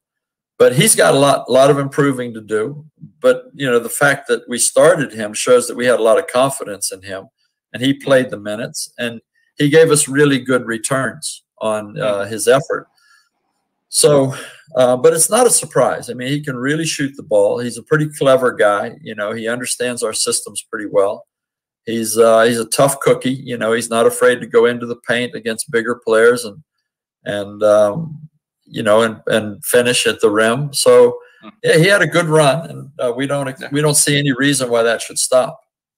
Let's talk about your bigs, from Kai to Ange to Justin Baltazar and Carl Tamayo and Gio. Are there specific things that you want to see in the future from them based on their experience and based on their performance in the qualifiers? Biggest thing is positioning, is trying to get ahead of the play mentally and get themselves in the right position at the offensive end and the defensive end of the floor. And this is typical of young big men. You see this all the time when young big men play against experienced big men. It looks like the younger guys are working so hard and the older guys aren't working hard. Well, it's because they're already one step ahead and they're able to put themselves in good positions. And interior basketball is all about positioning. So this is a big lesson for them. And, again, we're able to look at the videos and analyze it and help these guys a lot. I think another thing is just strength, physical strength, and, the difference between weight room strength and man strength, which, guys that are approaching 30 and above are going to have that man strength that will come to our players as well. But they need both. They need the weight room strength and they need, that grown man strength, which we can't accelerate that process. So learning how to play without that is important in order to get, good short-term results. So we have to do both. All right. And in terms of the guards, you've mentioned Milos Teodosic and how he was a big problem to us during that game. Is the size of our guards a concern, Coach Tab? It is at that level. So, there's two things that we have to consider there. Do we have alternative guards with size that can play at that level? And teaching the guards that are the smaller guards the tricks of the trade, so to speak, so that they can compete. Because how does Chris Paul dominate when he's really the same size SJ Belengel or RJ Barrientos, you know, and yet Chris Paul is a dominant player. He's one of the best players in the world. So both, you know, both things have to be worked on, and the players aren't the problem. They have the right attitude, they have the desire, they have the toughness, but it's just acquiring the necessary skills and understanding that is their challenge, and for the coaches helping them do that. All right, and you know, coming from that point, you have said openly that you are open to PBA players joining the Gilas program, but you mentioned also that, and I quote, the players, if the players can make the necessary time commitment into our programs, significant number of practices to integrate into playing system, and of course, chemistry. Specifically, Coach Tab, when you go down to the brass tacks, how much time do these PBA players, if there are any that you want to select, how much time should they commit to the program of Gilas so that they can be part of the team? You know, Noli, I don't think we can continue to fool around with this notion. You know, I think that we have to be very, very honest, and we have to be specific if we're going to do what's right for the program. Right. So to answer that question, it sounds like I'm almost going to contradict myself, but I'll tell you why. The amount of time is indeterminate. Because if we're talking about somebody like 30 Ravenna, he already knows most of the system. If we're talking about somebody like Roger Pogoy or CJ Perez, who were in the system last year and spent time in the bubble with us, they know much of this system. They know the defensive principles. If we're talking about somebody like Matthew Wright, who I love, and he would love to be in the program from the discussions we've had, he needs to be in longer. And it's not, you know, it's nothing personal against Matthew. It doesn't have anything to do with where he comes from. If we were talking about Dolph Pinopio, same thing. You know, they're going to need to spend more time in there because they have more to learn. So, you know, I can tell you that it isn't a week to 10 days. I can tell you it's a lot longer than that. But I can also tell you that, you know, 30 or Roger Pogoy or CJ Perez might be able to come in a week and you know, consume everything. But again, it comes down to the individual. Maybe not. Maybe they just don't learn quickly either. Right. So it's impossible to answer that question. The safe answer is a long time. That's the safe answer. And what does a long time mean? A month. That's what a long time means. And obviously, this is a program. We're looking at 2023, and you know, it does not have to be, you know, immediately for them to play with Gilas, as long as they begin to learn, and eventually they can be eased into the program, I guess. In that sense, is that fair, Coach Tab? That is fair, and I think you're showing an understanding of what we're talking about that everybody needs to get an appreciation of. Once the guys are in the bubble, then they could miss a bubble, or they could come in, you know, with only a week preparation. But once they absorb that system, because we're not going to modify it and change it dramatically from now. So once they come in, we could, you know, you hear all these stories about guys going to Japan and playing or overseas playing. Once they've been a part of what we do, if they're only released on a FIBA clause for, say, you know, a week or 10 days before the actual competition, we can absorb them back in that time. But if they've never been part of the program and they try and come in on that time frame, we're just not going to allow that, because it's not practical, and it will be, you know, a case of diminishing returns. Their talent will be diminished by the fact that they just don't have enough time to integrate that into the system. And those are the facts. And again, you know, it's time to be honest about all of this. Exactly. You know, and you know, you rattled off some names there.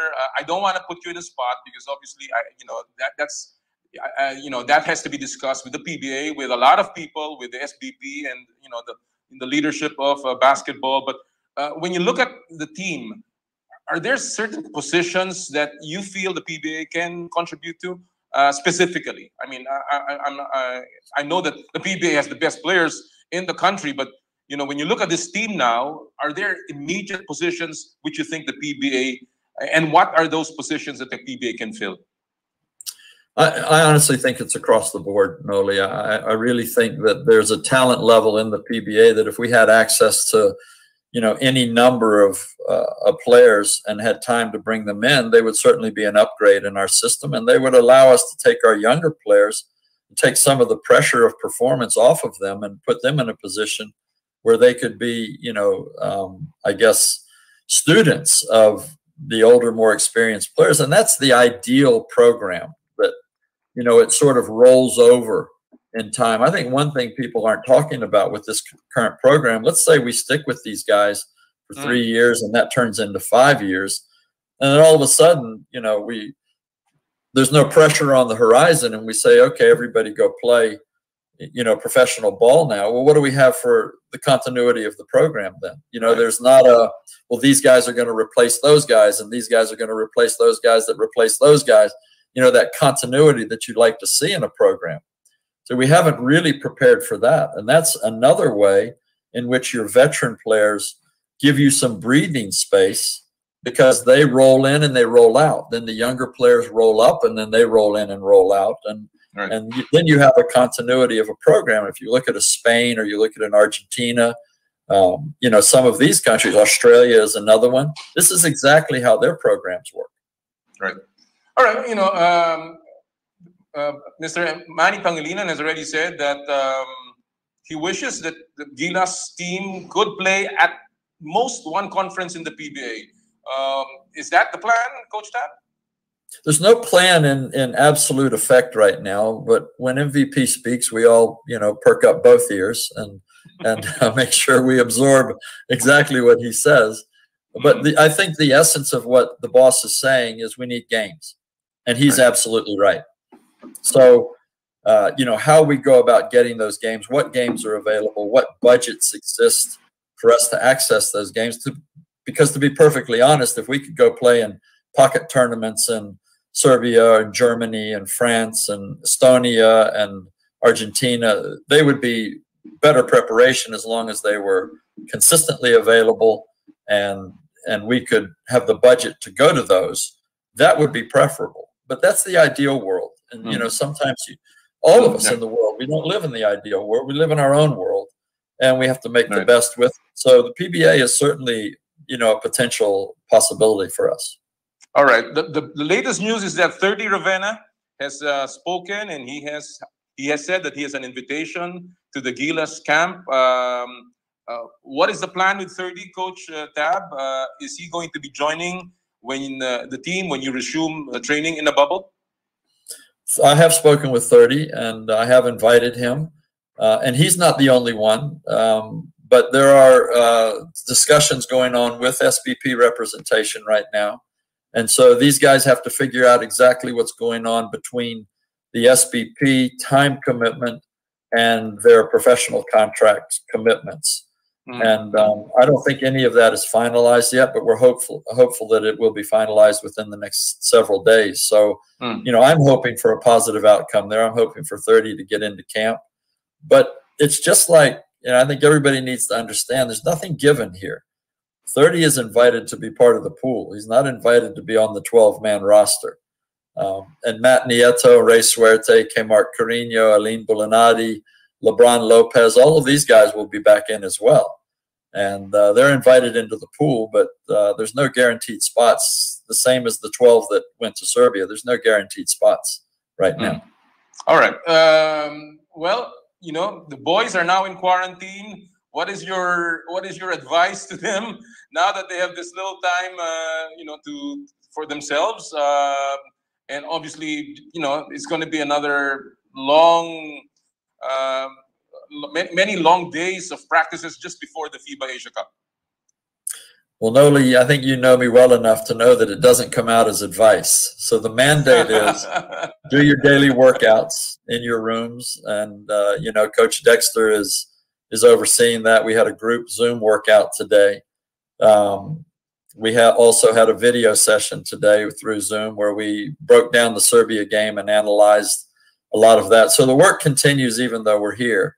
So the real break comes when we get out of quarantine, hopefully in a few days.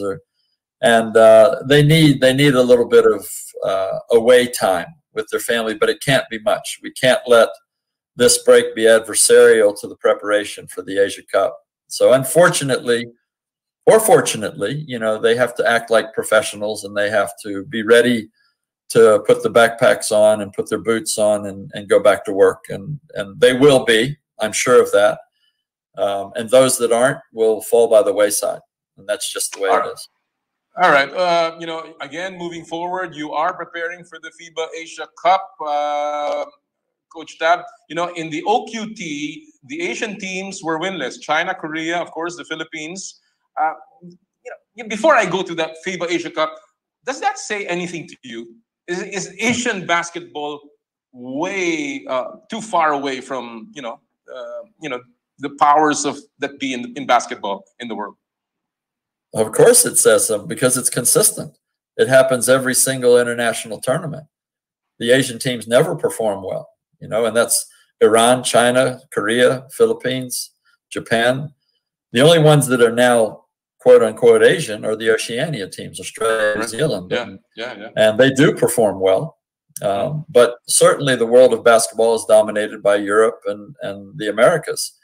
And we have to take necessary steps to catch up with that. And first of all, that means getting into the classroom and studying them and not thinking that our way is the right way, because and I'm talking all of Asia, because it obviously isn't.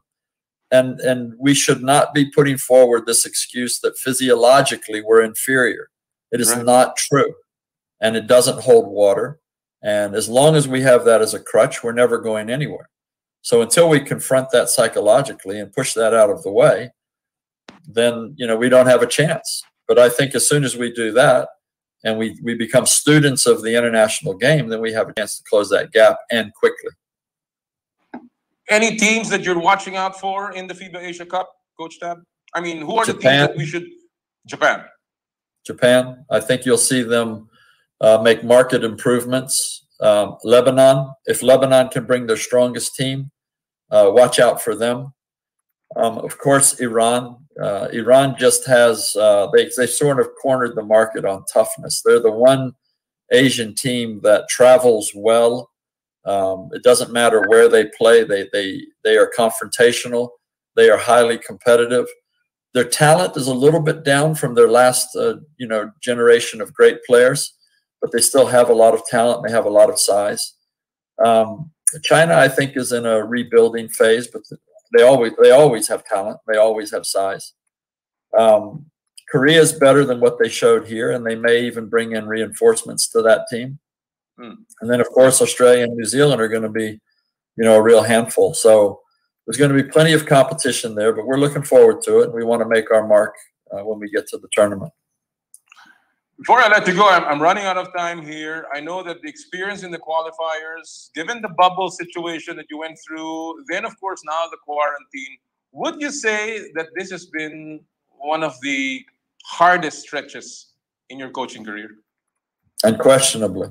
And I think that doesn't make me unique in any sense, because I think this pandemic has asked so many questions of so many people in this world, and unfortunately, it has been kinder to our basketball program than to, you know, I don't know, put a figure on it, Noli, tens of thousands of entrepreneurs out there and businessmen out there who have suffered and even failed and even lost everything, families and economies and countries. So, you know, I don't consider us, you know, that disadvantaged. I think we've had wonderful opportunity, but it has been hard work, and it has been a psychological challenge to do a lot of that work in isolation from family, from loved ones. But at least we've had one another, and we've been able to build a wonderful brotherhood and a wonderful, you know, camaraderie, and we're a long way towards building a culture that I believe will yield results for us down the road. Yan po mga kaibigan ng ating panayam kay Coach Tab Baldwin, head coach ng Gilas Pilipinas. Ang dami niyang nabanggit doon. Meron pa nga siyang isang nabanggit sa dulo na sabi niya, pag natapos ang kanyang career, sabi niya gusto niyang masukat doon sa kanyang kapasidad. Hindi po sa mga panalo o talo, kundi sa kanyang kapasidad, kung nagawa niya ang kanyang pinakamahusay para sa Gilas Pilipinas. One thing I like about Tab is how proud he is of his team and how proud he is of the Philippines. Hindi po siya Pilipino, pero kung pag-usapan po niya, sabi niya, hindi tayo dapat mangimi o matakot sa mga kalaban. Pareho lang tayo niyan, pantay-pantay lang. Kulang lang tayo sa paghahanda, sa sistema siguro na dapat palitan at dapat makinig tayo at manood, mag-aral sa mga nangyayari sa basketball ngayon. Again, maraming salamat kay Coach Tab Baldwin for his very insightful interview at sa dami po ng kanyang mga naibigay na impormasyon tungkol sa darating na mga araw ng Gilas Pilipinas. All right, we have a lot more to discuss here on Power and Play this Saturday. Ang ating pong susunod na makakapanayam ay dalawang ang magkapatid na nasa balita dahil sa kanilang desisyon na maglaro sa Japan. Ito po ang aming panayam sa mga patungo na ng B-League, si Juan Gomez de Leaño at si Javi Gomez de Leaño sa Power and Play. You are, of course, now, topic of the news because of the decisions na nagawa ninyo in the past few weeks, and obviously many people are talking about your forthcoming stint in Japan. But bago yan, I don't want to go there right away. I've always marveled at kayo magkakapatid. Of course, you are 4 brothers. There is Joe and there's Jordy. And it's similar, of Actually, course. Actually, 5 po kami, 5. Wow, 5 pa ba yan? Who's the other 6 one? siblings.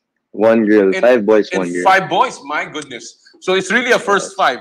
And when First you talk 5. about that, talaga nakakatuwa because, you and Javi, for instance, and I must assume also Joe, you've been teammates in many teams that you've been to. Kayong dalawa, of course, with UP.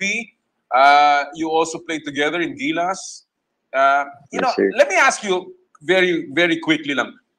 Were you always close to one another?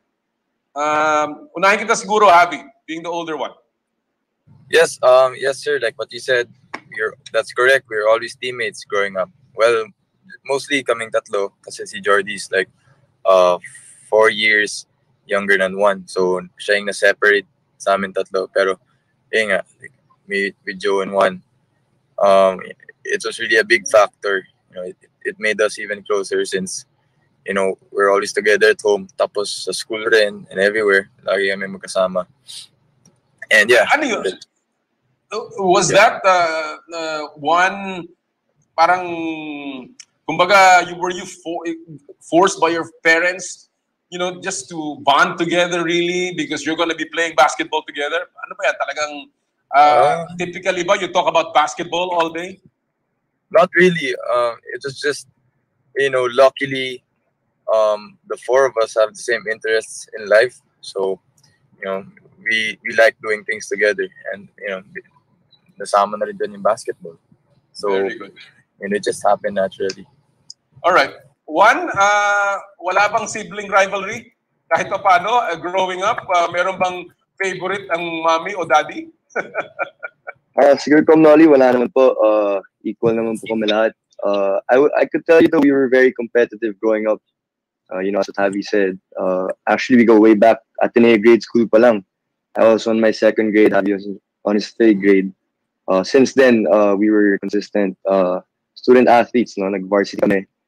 And then nag-teammates kami all the way till high school, college. And then we played for Mighty Sports in Dubai, and then eventually nakadilas na rin kami. So, all right. But there is always a tendency, and I think it's natural when brothers play together, na i-compare, ihambing kayo to one another, and what you've accomplished, how you play, the kind of personalities that you have. Is that hard? Does that bring a little more pressure, Javi? Yes, like what you said, that's completely normal, and I don't see it that way as a pressure. I just take it. Whoever's having a good day, then we support each other. Example, when Juan has a good day, when he's winning. I mean, when he has a good game, then we just support him. Then if ako naman, or if Joe naman, or if Jordy, just basically support each other. So All right. there's it's healthy, good competition naman. Is there that respect, one, to the older brothers, the older siblings, na mas matanda to, I have to give deference to them. I have to give them the ball when you were growing up. Some kind of unwritten rule among yourselves. Ano po to? In terms of basketball or Well, I guess outside, unahin muna natin ang basketball and in other things, I suppose. Well, we know each other's strengths and weaknesses kasi. So, honestly, we just take advantage of that. But off the court, there's a lot of respect between us siblings, our parents, brought us up really well. We taught us a lot of values, taught us to be disciplined and all that. So, terrific. Yeah. And now that you are into your, this peak of your, starting to peak in your careers, you're going into professional basketball now. Was there really this deliberate plan, gentlemen, na itong gagawin natin, this is the way it's going to pan out for all of you?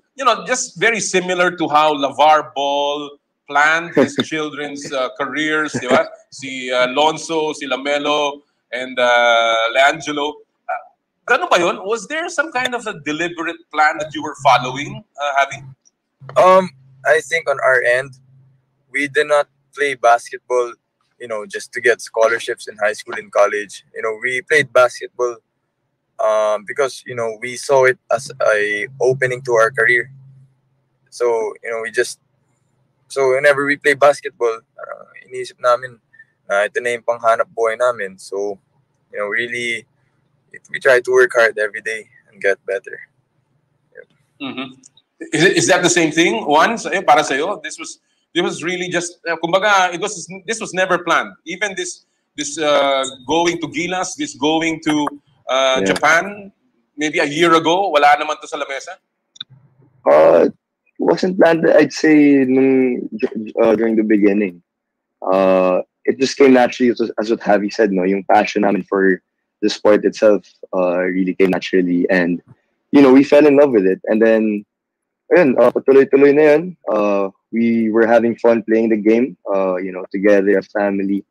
So, but later on, we realized that we could actually make a living out of it, basketball has taken us all over the world, luckily, and we're blessed to have all these kinds of opportunities. So right now, I'd say growing up, siguro high school kami ni Javi, we had a goal of playing professionally one day, and now that the time has come, we're just really blessed, and we're gonna make the most out of the opportunity given to us. All right, let's get to that decision now of the D League. Alam natin that you both are finally, you finally made that leap. One, you are going to be playing with Earth Friends Tokyo, and of course, Javi has signed up with Ibaraki Robots. Let me ask you about that decision. For the record, again, why did you decide to play in the B League of Japan? I'll begin with you, Javi. Yes, sir. I think nabanggit din ni Juan, like yung dream talaga namin, since high school, like at the end of high school heading into college. Our dream was really to play abroad, not specifically anywhere, maybe in Asia or in Europe. So that was really, whenever we play basketball, whenever we work out, that's always at the back of our mind. We work hard to achieve our end goal, just to play abroad. So, when the opening came, it was honestly a no-brainer because, that's pinag-irapan namin yun eh. That's what we dreamt of. And now, God gave us the opportunity. So we took that as a sign. And yeah, luckily we grabbed it. One, why did you decide to go to Japan? Honestly, I think it was the best move, best decision, I think, to start, our pro careers being in a country like Japan, with a great, environment, great culture, and the competition level itself in the league. It's such a high level competition. So, and I think it's really the best way to start their pro careers. Was there that 30 factor? Did that have any influence? Seeing how 30, was able to play well and flourished, and how he was taken care of very well by that league. Was that a little bit of a consideration one for you? Yes naman po, Comnolly. I think big factor din yun. I think 30 also paved the way, no? It opened up doors for a lot of Filipino hoopers, and it made us, us young athletes, realize that we can actually make a name for ourselves outside of the Philippines. And whatever experience we can gain from the club team we're gonna play, and hopefully one day we can bring the experience to the national team or our mother team here in the Philippines. So it's really a blessing, all in all. All right. Yeah, well, Javi, kung ikaw ang tatanungin, how does playing in Japan help your career? Compared to, let's say, playing here, staying in the Philippines, how does that help your career much more? From what I've been hearing, like with the Japan League, they've been getting also a lot of European players, and also I think there's some former NBA players playing there. And it's just the fact that I'm playing abroad with other people around the world. I think that will help me grow as a player. But also here, I'll also grow here naman as a player. But I think it's really different with playing abroad. It's like same thing with playing for the national team. You'll also grow there because you'll be playing against the world. So yeah, I see it the same way as that. So yeah, I feel that it will help me grow more. You mentioned in a post, Javi, when you announced that you were going to play with Ibaraki, that this decision was you addressed it to the underdogs out there, and you said, and I quote, "Always believe in yourself. Don't mind the negativity around. Keep working and stay patient." Bakit mo nasabi to, Javi? Yes, sir. Honestly, I play to inspire. I really want to inspire all the other players there, especially to the underdogs or the underrateds, because playing my whole college career and even till now, there are people telling me na I'm just hanggat dito lang ako, ito lang yung role ko. There are even coaches telling me na I'm just for the local. I shouldn't try playing abroad because they'll just say I might waste my time. But those things, honestly, they don't matter. They don't matter to me because what matters is I just believe in myself, and that's what I want to tell the rest of the young hoopers out here as well. That just believe in yourself, and because I know that kaya rin nila, because hopefully I want to show the world that kahit underdog ka, or kahit underrated, if you believe in yourself, you'll eventually achieve it. All right. I have to ask this, and I hope you don't mind, but there have been comments, of course, that your decision to play in Japan was about the money. In fact, one of my Twitter followers asked, was it more 90% about the money and 10% about competition? And I have to be very blunt, and I want to ask you, one, what do you say about those people who say that? I mean, could be a fact, no? The Japanese league, they, pay a good amount of salary to the players. They're very lenient. But on our side, honestly, we're just up for the challenge, no? Being independent, living alone, playing the sport that we love in a different environment. I think that's what, life's all about, just being able to grow, as a person, and as much as possible, just try to learn something new every day. So, yeah, can't say much. Well, Javi, what about you? Was it about the money? Sir, I'll be honest with you guys, and if to the people who do their research, yes, they pay well, but I think for me, in one, it's just really like what I said earlier, it's about our dreams, chasing our dreams. This is what we've been working for ever since. And nagkataon, it was Japan, the first opportunity, and we discussed this as a family. Whatever team from whatever country offers first, we'll get it as soon as possible. Yeah. Well, I admire the two of you. I know it was a difficult decision because obviously you two are going to be picked very high in the PBA if you enter the draft. That was a given, and that's why people wonder, were they doing this really for something else? Because the logical question that is begged is, why not the PBA? And I'll ask you one. Why didn't you try the PBA first before going to Japan? Honestly, I still have playing years plus a college, but I felt like the opportunity in Japan was really better. It was for my personal growth, but kami ni Avi naman, we also dreamt of playing in the PBA.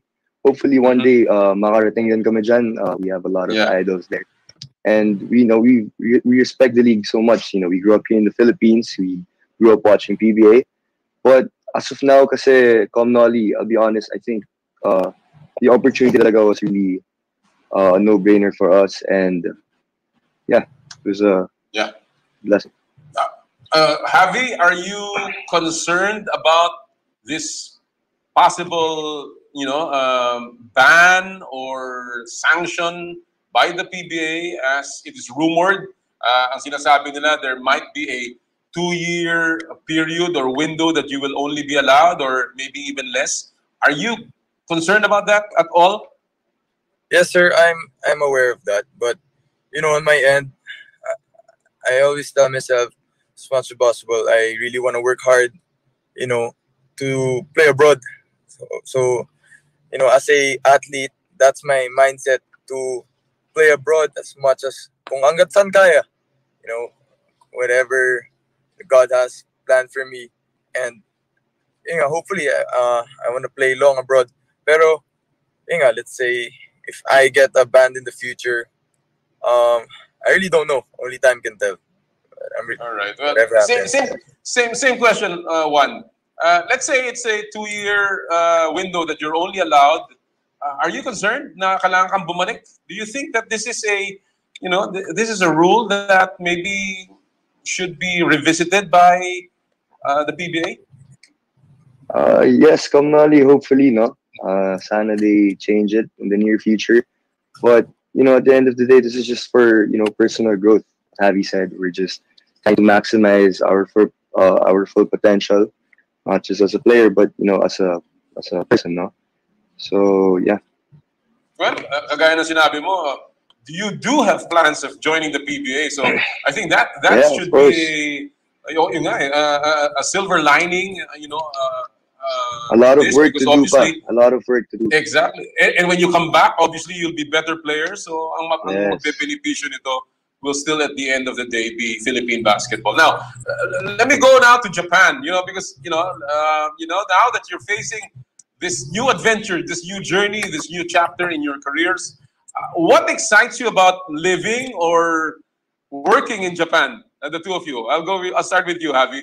Ano nakikita mo doon? What are the things that you're most looking forward to when you get to Japan? Well, kasi kwento sa akin ng dad ko, my dad worked abroad for 3 years, 3 years, and he said you'll really, know who you are more once you start living alone in a different country, because it's like a whole new world for you. And I feel like I'm yet to discover fully who I am, and it is really hard for me because I used buong buhay ko I live with my family, and we're a big family, right? And then next month mag-iisa na lang ako sa ibang bansa, so mahirap talaga, pero feel ko talaga na that's how I'll grow. I have to get out of my comfort zone. Excellent. What about you, Juan? What are you looking forward to pagdating mo sa Japan, living and working there? Yeah, actually, I just want to agree with everything that Javi said. But sa Japan, just really excited to, because we've been there once, kami ni Javi together with the UP team. Japan is just such a beautiful country to be in. I really love the food. Everyone, the people, they're all nice and very genuine, and they're all kind. And the culture, and yeah, it's just very exciting to be in this new journey with Javi. And Favorite meal, favorite Japanese dish, one, just for your fans. Gyudon, I eat a lot of gyudon, sashimi, a lot of sashimi, Alright. sashimi, uni, mix it up, lahat. I love all Magsasawa ka doon. Japanese food. Javi, ikaw, what is your favorite Japanese dish? Yeah, like what Juan said, pero add ko lang rin yung noodles. Yung Soba, yung mga Ramen. udon. Ramen. Ramen, Yes, yes. Ichiran, yan. Nagugutom tuloy ako sa inyong dalawa. Napapakrave ako, Nolly. Oh, the food is... Medyo naubusan tayo ng oras pero napakaganda po ng ating usapan pa kasama ni Juan at saka ni Javi. And of course, they talked about this trend of players going abroad. Sabi nila, well, if it happens, then it happens. But at the end of the day, Pilipino pa rin. And of course, they will always come back to the Philippines to play for our national team as well. And of course, kung tatanggapin sila ng PBA. Ako, I think it's a good for Philippine basketball. Sana maisip talaga ng ating mga kinaukulan kung paano natin take advantage nito, no? Take advantage of this opportunity to make our players even better by giving them that exposure, to let them spread their wings, and hopefully makakatulong sila sa iba pang mga manlalaro ng Pilipinas. All right, mga kaibigan, I guess that is it sa ating araw pong ngayong ating episode ngayong Sabado ng umaga. Gusto ko po magpasalamat sa lahat pa ng nagpadala ng kanilang mga opinion sa ating pinusuhan. Ang dami pa nito, ha. Hindi na lang po natin mabasa. Hopefully ay ating masasagot. By the way, yung palang coach ng TNT na babae, si Coach Mau Belen. Hopefully makuha natin yan dito sa ating palatuntunan. Thank you also to Adrian Flores, ang editor ng Perfect Drive PH, na nakatutok sa atin. At yung si Michael Vinluan, may suggestion siya na later on baka pwede na ang mga opinion, makapagsalita dito ang fans sa ating show, pag-uusapan natin yan sa ating mga producers. So mga kaibigan, tapos na naman tayo. Marami po salamat sa inyong pagsubaybay sa ating palatuntunan ngayong araw pong ito. Susunod na po ang inay ko po sa 1PH. At lagi po natin sinasabi tuwing Sabado, bawal ang masungit. And of course, sa lahat po ng ating gawain, ad maiorem Dei Gloriam, all for the greater glory of God. Kami po ang 1PH, teleserbisyo para sa Pilipino. Happy Sports Weekend mga kapatid! More power, more play!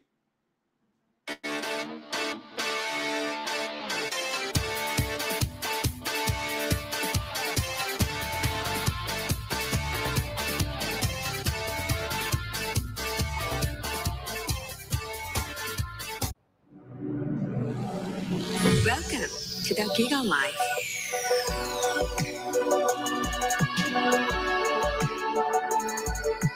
Your passions, your stories, your life, simplified with just one app. This is the future. The Giga Life in just one tap.